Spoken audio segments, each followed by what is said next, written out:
Olá, meus irmãos e irmãs de Ideal Espírita, vocês amigos e amigas que nos acompanham aqui na página Estação da Luz Espírita, muitíssimo obrigado mesmo pela sua companhia. A nossa página Estação da Luz Espírita não tem fins lucrativos, o objetivo é a divulgação da doutrina espírita. E é por isso que nós reunimos aqui esta sede de matérias espíritas para que possa atender às suas necessidades, estudo, lazer, pesquisa. Você encontra aqui na nossa página Estação da Luz Espírita os livros da codificação, obras suplementares, entrevistas, palestras e os programas da Web Rádio Estação da Luz de Natal e Web Rádio Cristo Consolador de São Paulo. Ou seja, um acervo que atenda às suas necessidades, sem fins lucrativos. O objetivo é a divulgação da doutrina espírita. E agora eu convido você para nos acompanhar na reprodução de mais esse trabalho imperdível. Muito obrigado mesmo pela sua companhia e vamos juntos!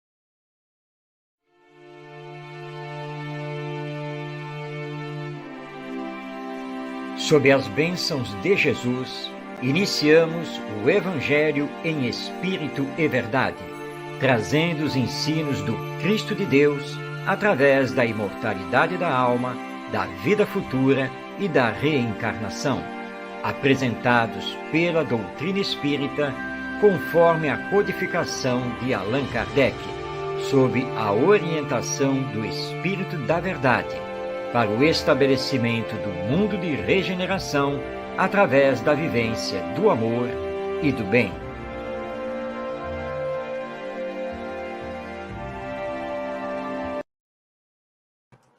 Seja bem-vindo, seja bem-vinda. Iniciamos o Evangelho em Espírito e Verdade pela Web Rádio Cristo Consolador. Transmitimos nosso programa através do Facebook e também do YouTube. E estamos falando diretamente da cidade do Rio de Janeiro para o Brasil e o mundo, graças à internet. E você pode participar enviando a sua mensagem, fazendo o seu comentário. Nosso programa tem a finalidade de trazer o Evangelho à luz dos princípios espíritas, explicar o Evangelho através do Espiritismo, mas também, além de compreendê-lo, também olharmos para a sua prática, a sua vivência no nosso dia a dia. Hoje, nos 4 blocos que formam o nosso programa, teremos a continuidade do estudo do Evangelho segundo o Espiritismo. Na sequência, acompanhando o autor Caibar Schutel, vamos a mais um ensino de Jesus. Hoje vamos inaugurar o estudo da Carta de Paulo de Tarso a Tito. E no final do programa, teremos então a presença de José Herculano Pires, com sua palavra acerca de uma passagem do Novo Testamento. Vamos então iniciar com o estudo do Evangelho segundo o Espiritismo, colocando aqui na tela a nossa apresentação. Eu vou ficar aqui numa tela menor aqui do lado, porque hoje nós vamos continuar estudando o capítulo 7 do Evangelho segundo o Espiritismo, de Allan Kardec, especificamente os itens 7 a 10, que o codificador intitulou Mistérios Ocultos aos Sábios e Prudentes.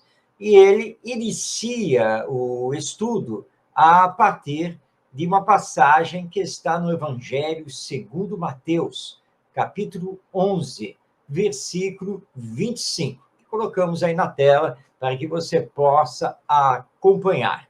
Então, Mateus, fazendo a narrativa, nos informa. Naquele tempo, respondendo, disse Jesus: Graças te dou a ti, Pai, Senhor do céu e da terra, porque escondeste estas coisas aos sábios e prudentes, e as revelaste aos simples e pequeninos. Esta passagem, bastante significativa, anotada por Mateus, tem por razão os questionamentos endereçados a Jesus pelos fariseus e também as indagações dos próprios discípulos diretos. E Jesus, então, conversando com seus discípulos, diz que ele dava graças a Deus, que os ensinos dos quais ele, Jesus, era portador, não eram nem para os sábios, nem para os prudentes, mas sim para os simples, para os pequeninos, e podemos aí acrescentar, para os puros de coração. Bem, se tomarmos ao pé da letra esta fala de Jesus, nós então teríamos que compreender que toda pessoa culta, toda pessoa de uma cultura maior, toda pessoa de maiores estudos, essa pessoa, então, estaria interditada para o Evangelho, para a realidade da lei divina e da vida espiritual. Mas seria isso mesmo? E por que Deus faria isso? Então, ele estaria privilegiando determinados filhos e não outros? Então, estudar, conhecer, ter cultura seria condenável? Bem, Allan Kardec, nos seus comentários sobre esta passagem do Evangelho segundo Mateus, ele vai nos explicar que, na verdade, não é isso. Primeiro, porque Deus, sendo perfeito, não poderia privilegiar determinados filhos em detrimento de outros. E segundo, não há como condenar a aquisição de conhecimento. Não há como condenar a cultura, que é da máxima importância, mesmo porque somos destinados a atingir a perfeição. E essa perfeição não é apenas do ponto de vista moral, é também do ponto de vista intelectual. Portanto, Jesus não poderia condenar o conhecimento de maneira alguma. Mas então, o que o mestre quis dizer com essa fala anotada por Mateus? Vamos passar a palavra a Allan Kardec. Ele nos explica. Pode parecer estranho que Jesus renda graças a Deus por haver revelado essas coisas aos simples e pequeninos, que são os pobres de espírito, ocultando-as aos sábios e prudentes, mais aptos, aparentemente, a compreendê-las.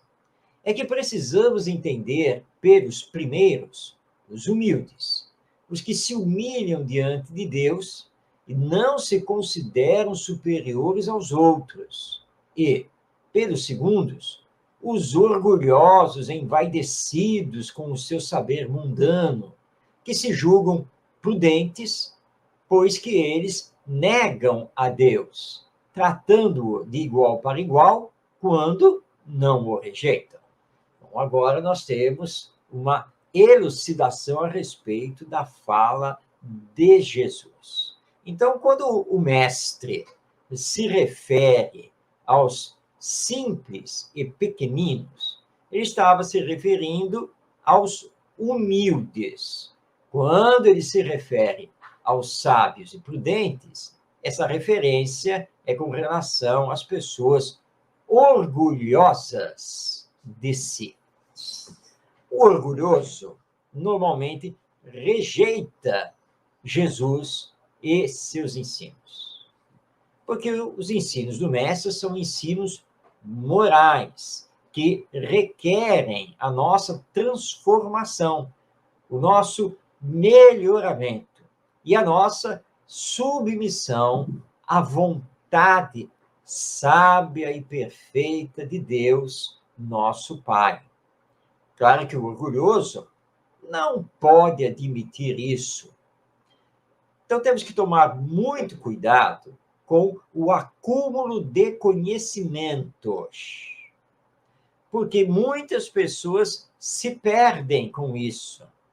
Acham que por muito conhecerem, por terem estudado muito, por terem várias competências acadêmicas, se acham acima até mesmo de Deus.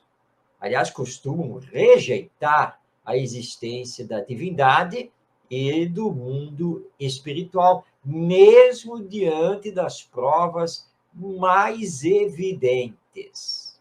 Então, Jesus, quando esteve conosco, e já se passam 2000 anos, ele, então, procurou passar os seus ensinos, que são os ensinos acerca da lei divina, da necessidade de nos amarmos, aos humildes, sem confundirmos aqui humildade com pobreza. Muitas pessoas fazem essa confusão. Quando olham para uma pessoa em estado de pobreza material, costumam chamar essa pessoa de humilde. Não. Humildade é uma virtude, é uma qualidade moral da pessoa que independe das posses materiais, independe da cultura, do conhecimento que se tenha. Nós podemos ter muito dinheiro, termos muito boa posição social, podemos ter formação acadêmica e sermos humildes. Podemos ser pobres, vivendo num casebre, ou até mesmo na rua, e sermos extremamente orgulhosos. Então, uma coisa não é sinônima da outra. Então, riqueza não é sinônimo de orgulho. Pobreza não é sinônimo de humildade. Estamos falando de coisas completamente diferentes. Estamos aqui falando de características de ordem moral. Conquista realizada pelo próprio Espírito. Então, não confundamos as coisas. Muito bem. Então, Kardec está justamente fazendo essa distinção.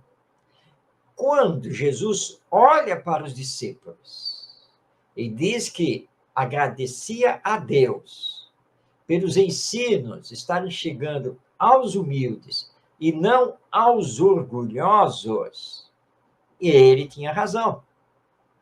Porque os humildes, esses entendem os ensinos morais. Porque não são soberbos, não se acham acima dos outros e nem de Deus.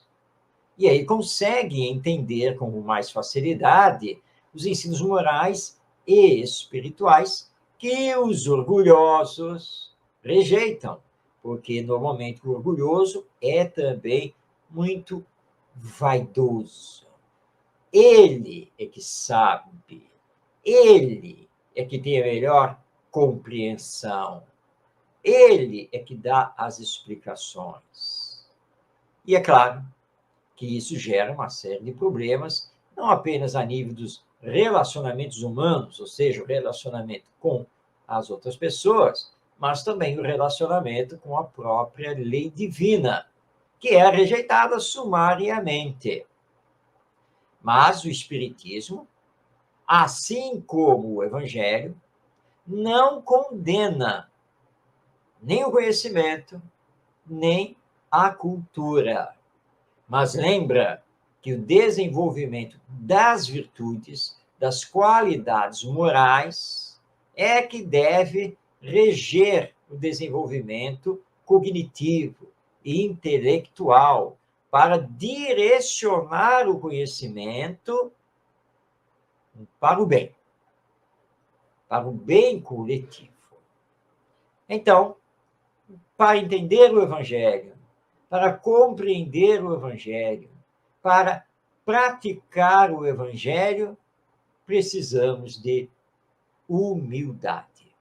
Reconhecendo que somos ainda espíritos imperfeitos, que muito temos que nos melhorar, que crescer, que temos muito, mas muito pela frente para chegar à perfeição e que nós quase nada conhecemos. Então, humildade, que deve, aliás, caracterizar o verdadeiro cristão e, portanto, o verdadeiro espírita. É assim, então, que nós desenvolvemos hoje os itens 7 a 10 do capítulo 7 de O Evangelho segundo o Espiritismo, com o tema Mistérios Ocultos aos Sábios e Prudentes. Vamos continuar o estudo do Evangelho segundo o Espiritismo. Semana que vem, próxima edição do nosso programa. Vamos abrir agora o segundo bloco, que é dedicado ao livro Parábolas e Ensinos de Jesus, obra escrita por Caibar Schutel. E vamos dar aqui uma explicação necessária. Nós não estamos lendo os comentários de Caibar Schutel. Nós os estamos interpretando. Trazemos trechos do texto de Caibar Schutel sobre aquela parábola, sobre aquele ensino de Jesus, e fazemos, então, a nossa abordagem, o nosso comentário. Porque, senão, bastaria pedir aqui a todos os nossos telespectadores que peguem o livro e leiam. Então, nós estamos aqui fazendo os nossos próprios comentários. Já estudamos as parábolas e estamos agora desenvolvendo os ensinos de Jesus. Hoje, nós temos uma passagem muito conhecida do Evangelho, que é o paralítico da piscina. A passagem é bem extensa. Então, nós fizemos aqui um slide, o próximo slide, resumindo. Ou seja, é um trecho da passagem, mas nós vamos comentá-la por inteiro. Vamos, então, a esse trecho que está no Evangelho de João, capítulo 5, versículos 1 a 18. Achava-se ali um homem que havia 38 anos estava enfermo. Jesus, vendo-o deitado e sabendo que estava assim desde muito tempo, perguntou-lhe: queres ficar são? Respondeu-lhe o enfermo: Senhor, não tenho ninguém que me ponha no tanque quando a água for movida, mas enquanto eu vou, outro desce antes de mim. Disse-lhe Jesus: levanta-te, toma o teu leito e anda. Esse é o trecho mais significativo da narrativa trazida por João Evangelista, que foi discípulo direto do nosso mestre Jesus. A cidade de Jerusalém, à época, como aliás a maioria das cidades, era fortificada. As cidades na época ou possuíam muros com portões de entrada ou paliçadas, também com os portões de entrada. A cidade de Jerusalém, por ser uma cidade maior, ela tinha muros de pedra. E ela tinha alguns portais, alguns portões de entrada e saída. Entre eles, o portão de Betsaida. Próximo a esse portão, havia uma fonte que os judeus consideravam ser uma fonte milagrosa, que tinha uma água que curava. E quando essa água borbulhava, ela remexia, bastava mergulhar ali na fonte para que houvesse a cura. Possivelmente, era uma fonte de água termal.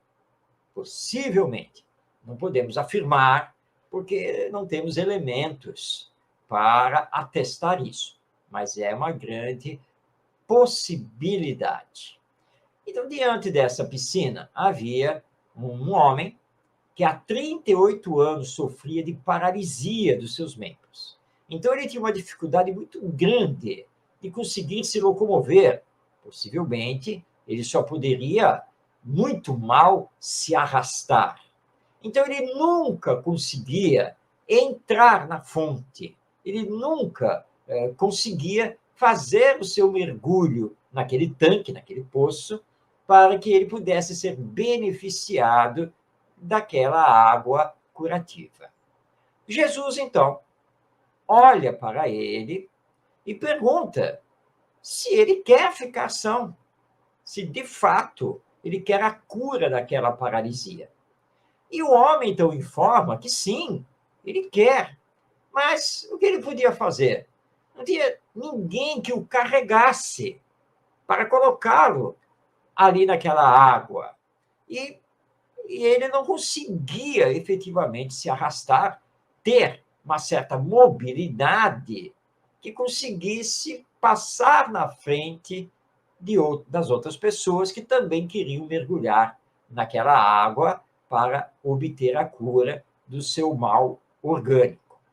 Jesus, então, recebendo essa informação do próprio homem e percebendo nesse homem, esse espírito reencarnado, a real vontade da cura, e que naqueles 38 anos ele já teria, então, expurgado o mal realizado em existência passada, Jesus, então, o cura.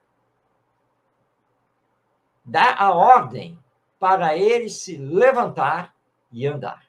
Na sequência da narrativa de João, é exatamente o que vai acontecer. O homem levanta, para o espanto de todo mundo, e começa a caminhar, como se nunca tivesse sido um paralítico. Mas ele era por demais conhecido. 38 anos, com a paralisia. Houve um espanto geral. Mas era um sábado.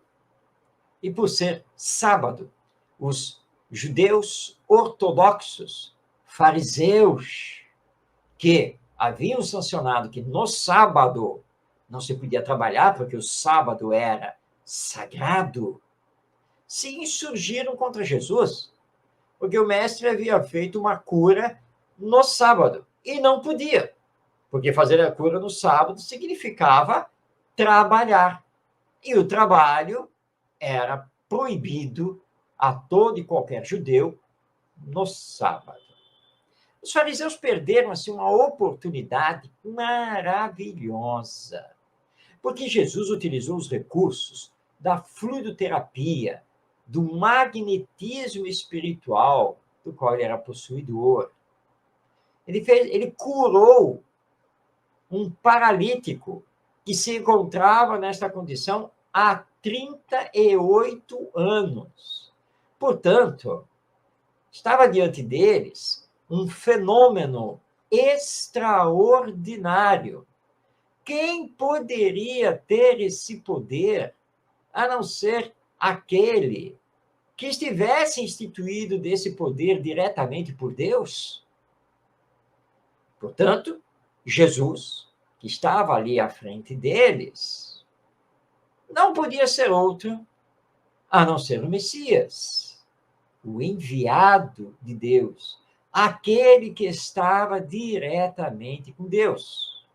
Ele havia acabado de fazer a demonstração do seu poder espiritual, porque nunca ninguém houvera conseguido fazer nada com aquele paralítico para aliviar as suas dores, o seu sofrimento. E Jesus, com uma simples ordem, o curou.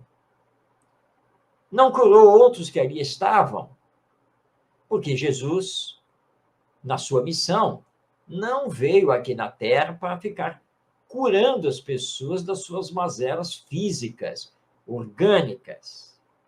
Se ele o fazia, o fazia apenas em determinadas circunstâncias, em determinadas condições, e a cura nunca era para todos.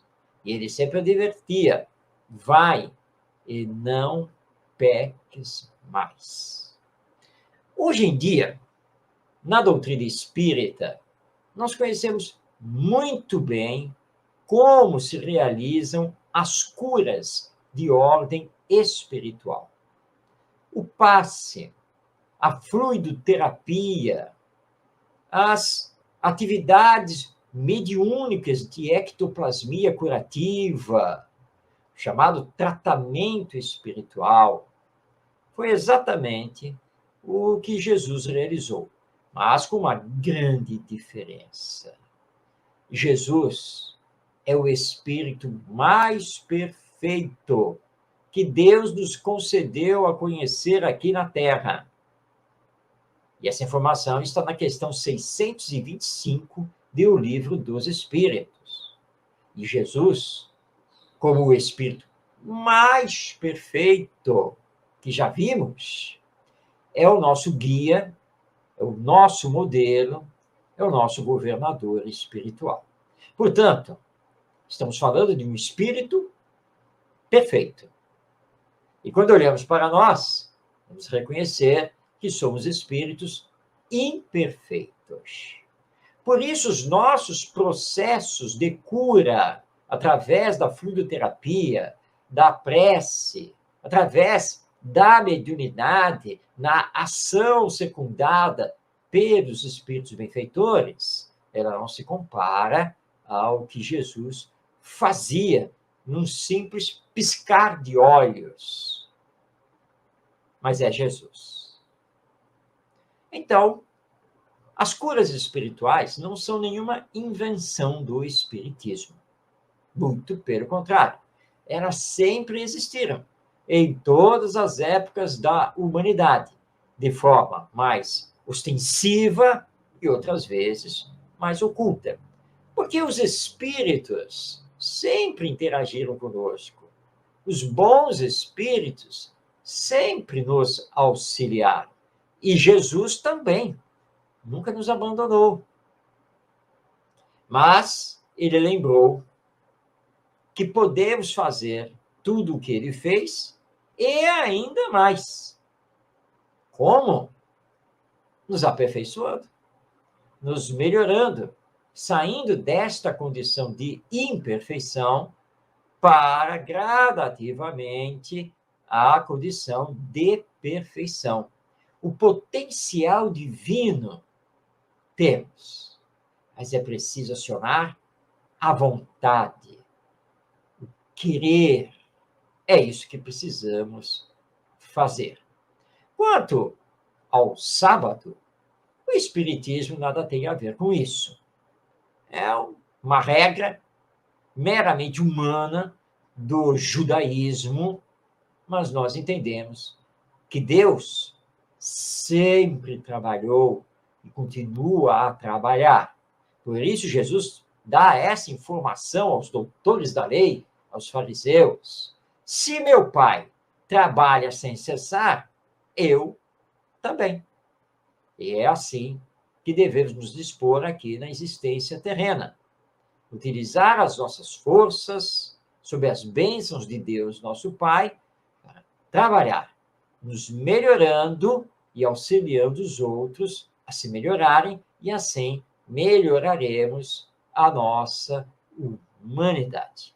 Tudo isso, então, nós estamos aqui tirando desta passagem o paralítico da piscina, que está no Evangelho segundo João, capítulo 5, versículos 1 a 18.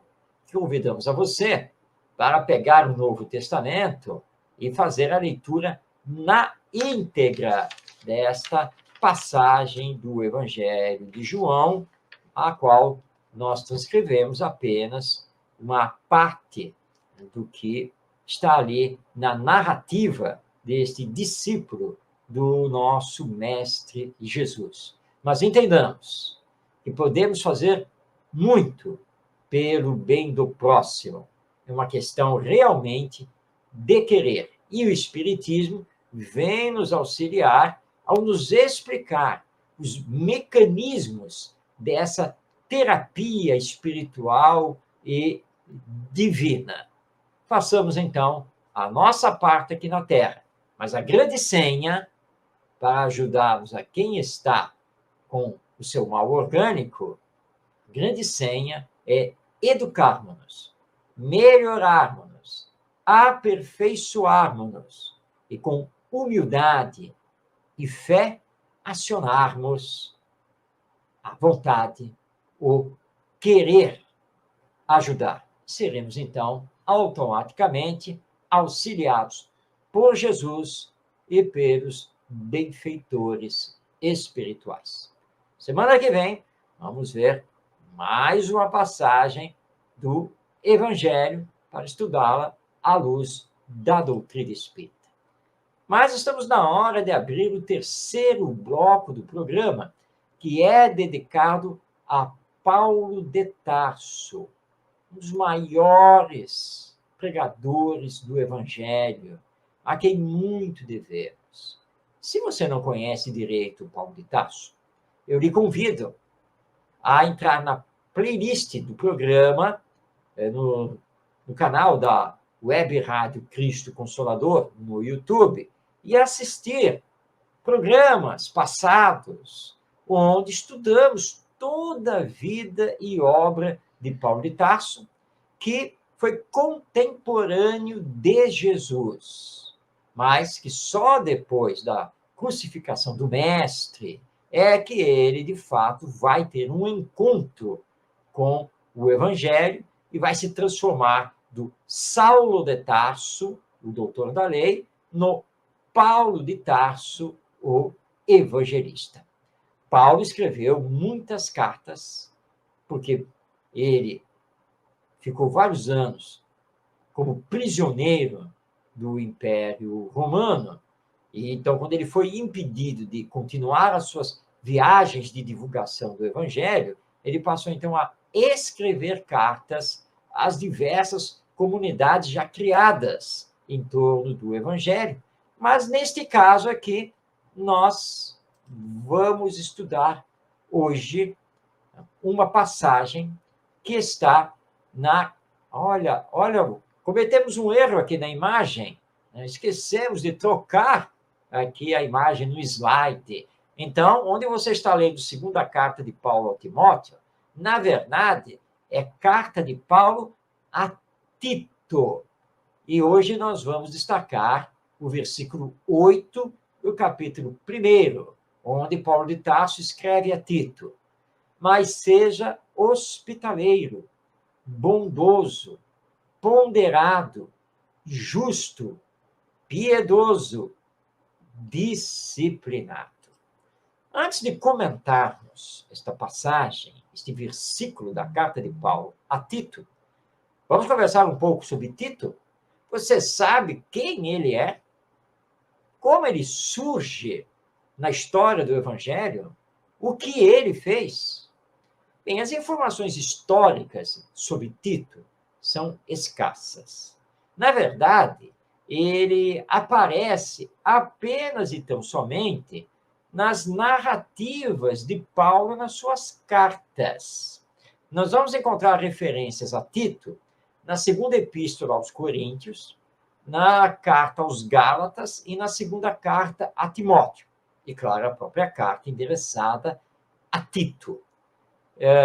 Nos Atos dos Apóstolos, estranhamente, Lucas, que escreveu o Atos dos Apóstolos, não faz referência à existência de Tito, esse discípulo de Paulo de Tarso e pregador do Evangelho. Por isso que muitos historiadores colocam em dúvida a existência de Tito.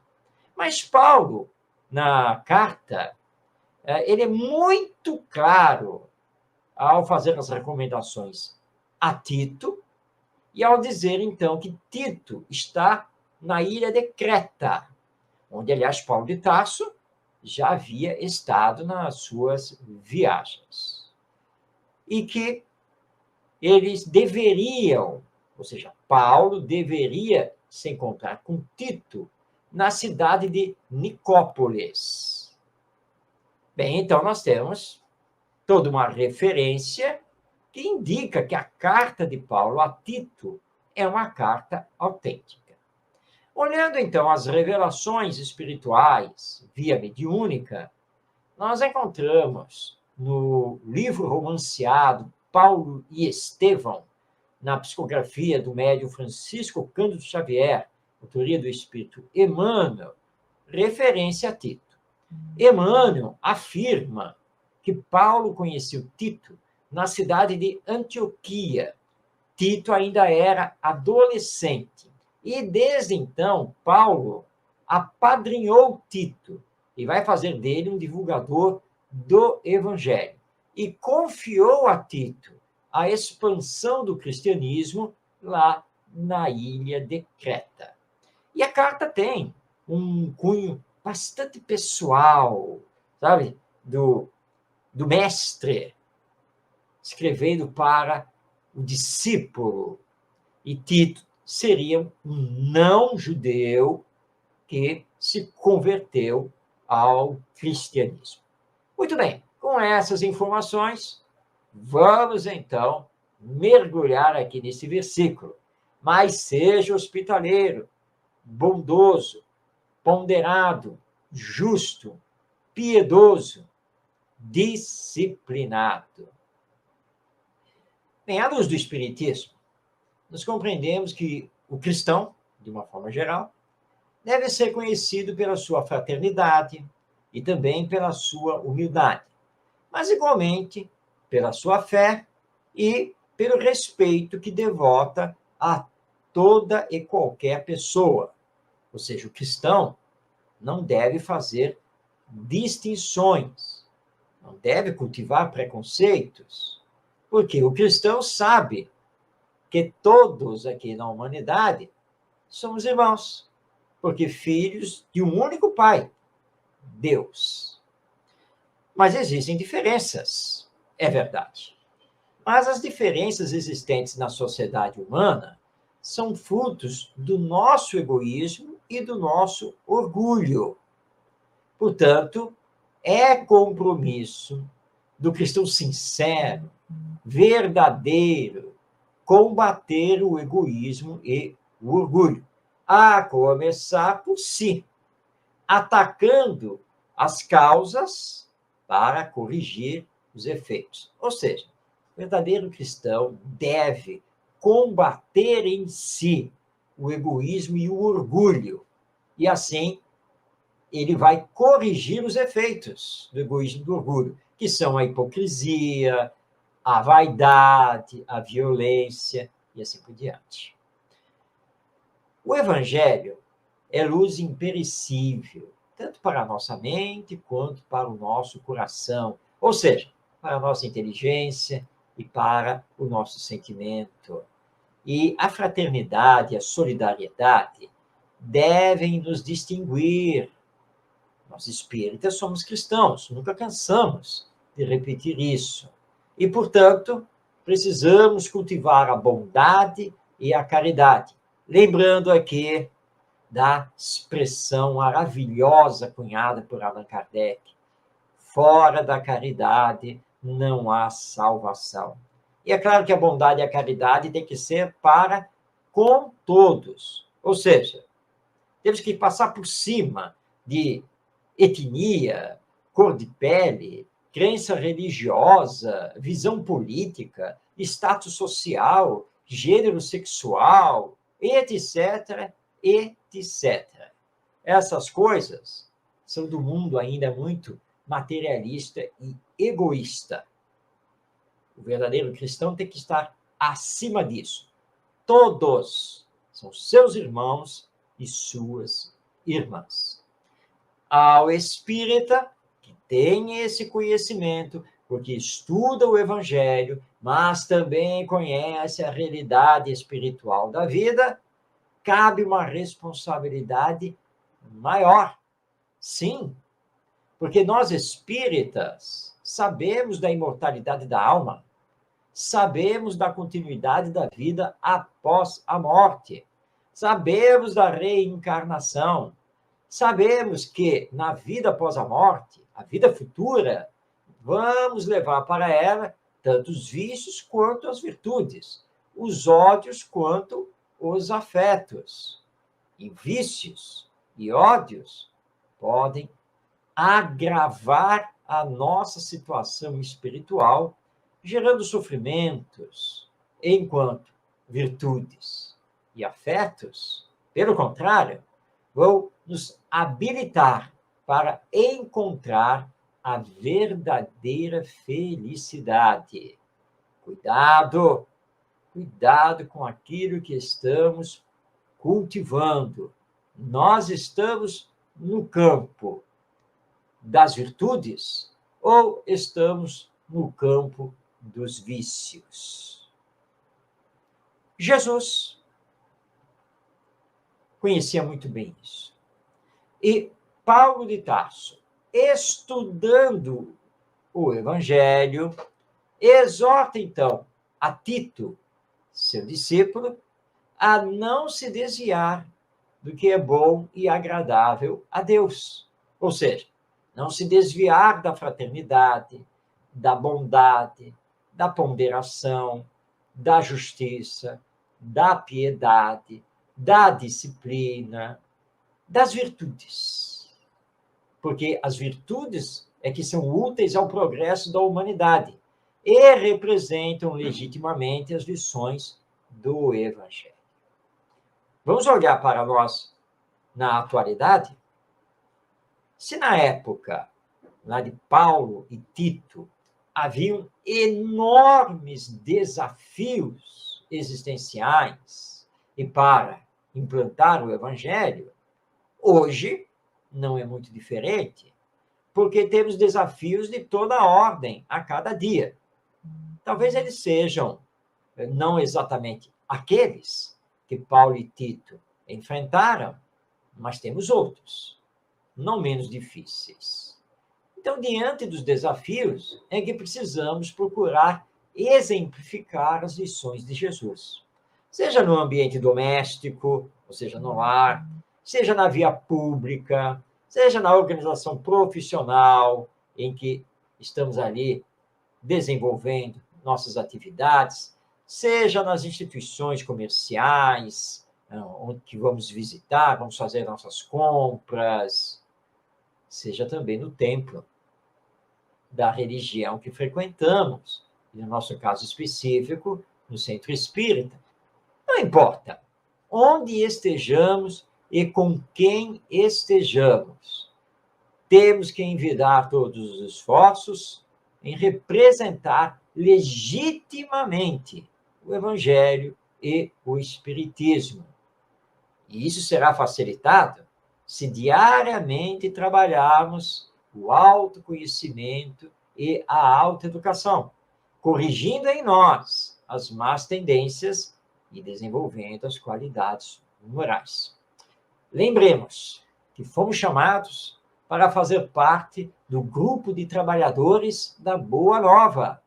E a transformação moral da humanidade somente pode acontecer através da nossa transformação moral individual, contagiando os nossos irmãos para empreenderem, cada um, a sua própria renovação moral. Essa é a chamada que Paulo de Tarso faz a Tito, o seu discípulo. Não esqueça, onde você estiver e com quem você estiver, representando o Evangelho, que você deve ser sempre hospitaleiro, bondoso, ponderado, justo, piedoso e disciplinado. Que essa fala de Paulo de Tarso não seja apenas para Tito, mas seja para cada um de nós. Semana que vem, nós vamos dar, então, continuidade ao estudo da carta de Paulo de Tarso a Tito, seu discípulo e também divulgador do Evangelho e que tudo indica, historicamente, que ele tenha fixado a residência e realizado todo o seu trabalho na ilha de Creta. Muito bem, está na hora agora da nossa dica literária espírita. E hoje estamos trazendo o livro Lições para a Felicidade, autoria do espírito Joana de Ângeles, na psicografia do médium Divaldo Pereira Franco, uma publicação da Mansão do Caminho, lá do Centro Espírita, ligado à Mansão do Caminho, e que mantém a leal a Livraria Espírita Alvorada Editora. É uma obra maravilhosa da Joana de Ângeles, que, com base nos ensinos do Evangelho e também nos esclarecimentos espíritas, nos entrega, então, capítulos, textos maravilhosos a respeito do que devemos, de fato, fazer para alcançarmos a felicidade, mesmo que seja a felicidade relativa aqui na Terra. Então, essa é a dica que trazemos hoje para você, o livro Lições para a Felicidade, do espírito Joana de Ângeles, na psicografia do médium Divaldo Franco. Bem, estamos chegando ao quarto e último bloco do programa, onde cedemos a palavra a José Herculano Pires, falando sobre as lições do Evangelho. A sua fala foi gravada no programa No Limiar do Amanhã, que ele coordenou, apresentou nos anos 1970 a 1974, na cidade de São Paulo, através da Rádio Mulher, que era uma emissora leiga, laica, não espírita. O programa ia ao ar todos os sábados à noite. E agradecemos aquele público, a Fundação Maria Virgínia e José Herculano Pires, que resgatou os áudios desse programa e estamos trazendo aqui, no nosso programa, a fala, apenas a fala do Herculano Pires, sobre trechos do Novo Testamento. Vamos, então, ao trecho de hoje. Vamos passar a palavra a José Herculano Pires.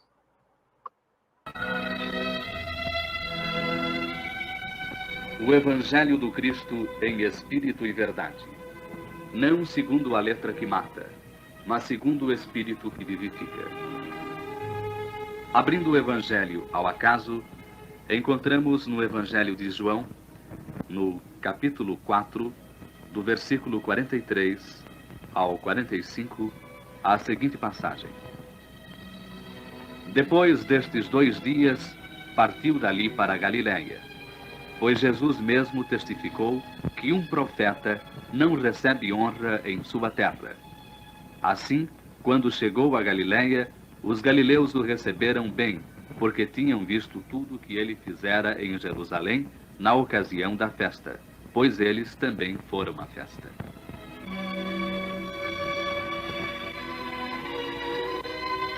Ao analisar este pequeno trecho do Evangelho de João, devemos lembrar que antes dele, Jesus foi convidado pelos samaritanos para ir até a terra de Samaria e viver com eles durante algum tempo. E Jesus lá permaneceu.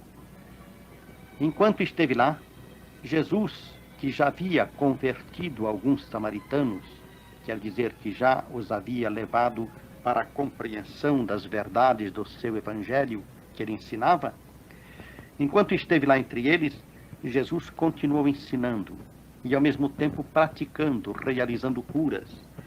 E graças ao seu trabalho de evangelização e de curas, ele converteu muitos samaritanos. Jesus, em Jerusalém, já havia feito isto.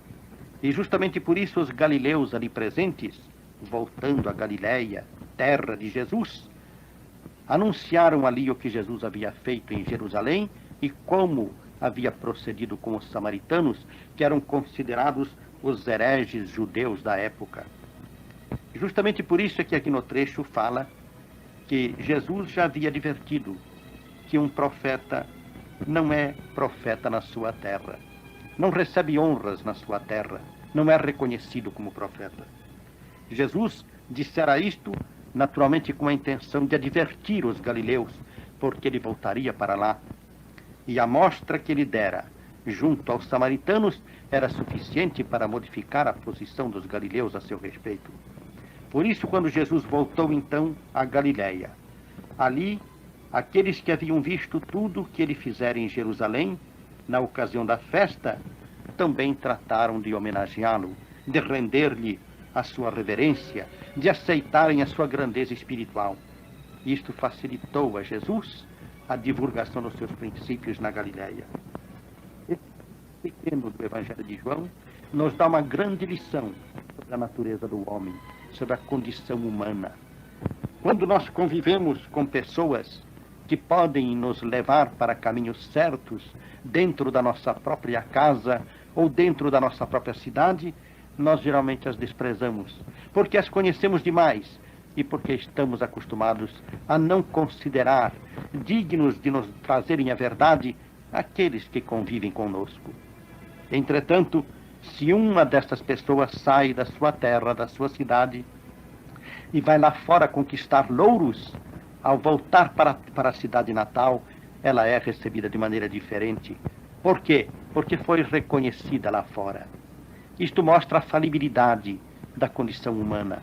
A maneira por que nós pensamos e nós julgamos os outros, sem levar em consideração os méritos reais de cada um, mas procurando ver sempre através das aparências ou através dos títulos, dos direitos conquistados, daquilo que artificialmente pode elevá-las aos nossos olhos. Por isso nosso julgamento é sempre precário. Muitos galileus recusaram Jesus porque era galileu. E os judeus, como sabemos, recusaram Jesus porque era um judeu de condição humilde, porque não se elevara às condições superiores da hierarquia sacerdotal do judaísmo. A formalidade exterior é a medida precária de que nos servimos. E Jesus nos chama a atenção para a necessidade de vermos o valor real de cada criatura em si mesma, pelo que ela traz de mensagem e não pelo que ela aparenta.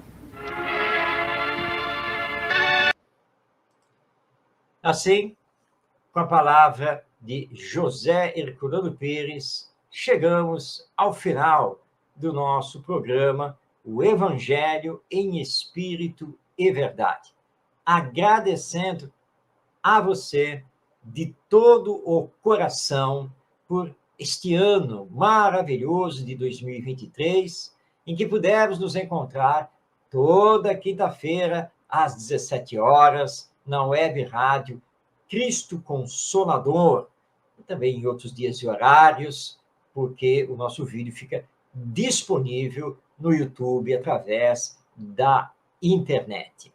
Desejamos a você paz na sua vida, realizações do bem e do amor em 2024, e que possamos, então, continuar sobre as bênçãos de Jesus, divulgando o Evangelho e o Espiritismo, praticando o bem e o amor ao próximo. Receba um grande abraço, paz na sua vida e até semana que vem, no primeiro programa de 2024.